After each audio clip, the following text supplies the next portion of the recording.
హైదరాబాద్లో డ్రగ్స్ సరఫరా చాప కింద నీరులా సాగుతోంది. అధికారుల కళ్లుగప్పి ఇతర రాష్ట్రాల నుంచి వివిధ మార్గాల ద్వారా డ్రగ్స్ను నగరానికి చేరవేస్తున్నాయి ముఠాలు.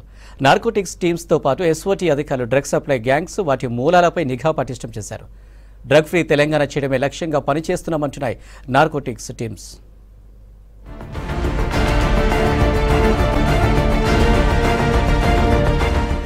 రాష్ట్రంలో కాంగ్రెస్ అధికారంలోకి వచ్చిన తర్వాత డ్రగ్స్ పై స్పెషల్ ఫోకస్ పెట్టింది. హైదరాబాద్ మత్తు నగరంగా మారుతుందనే ఆరోపణలతో యాంటీ నార్కోటిక్స్ బ్యూరోను బలోపేతం చేసింది. డ్రగ్స్ సప్లై మూలాల వేటలో యాక్టివ్గా పనిచేస్తుంది నార్కోటిక్ బ్యూరో. నగరంలోని పబ్స్, శివారు ప్రాంతాల్లోని విద్యా సంస్థలు, ఫామ్ హౌస్ల దగ్గర నిఘా పెంచింది.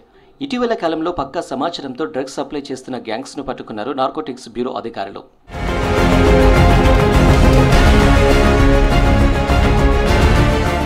రాయదుర్గం పోలీస్ స్టేషన్ పరిధిలో కేవ్ పబ్లో డ్రగ్స్ పార్టీ జరుగుతుందనే పక్కా సమాచారంతో ఇటీవల దాడులు నిర్వహించారు.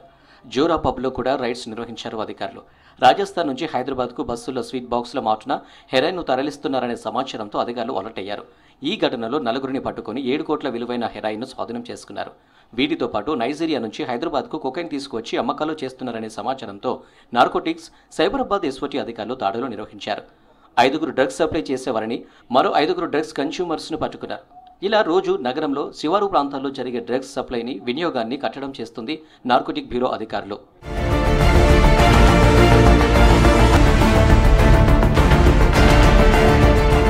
ఇలా డ్రగ్స్కు సంబంధించి పెడ్లర్లపై నిఘా పెట్టి వారి కదలికలను గమనిస్తున్నారు అధికారులు. నగరంలో డ్రగ్స్ సప్లై చేసే వారి డేటా తీసుకుని ఆ గ్యాంగ్స్పై ఉక్కుపాదం మోపుతున్నారు పోలీసులు. రాష్ట్రంలో డ్రగ్స్ లేకుండా చేసేలా చర్యలు తీసుకుంటామని చెబుతున్నారు అధికారులు.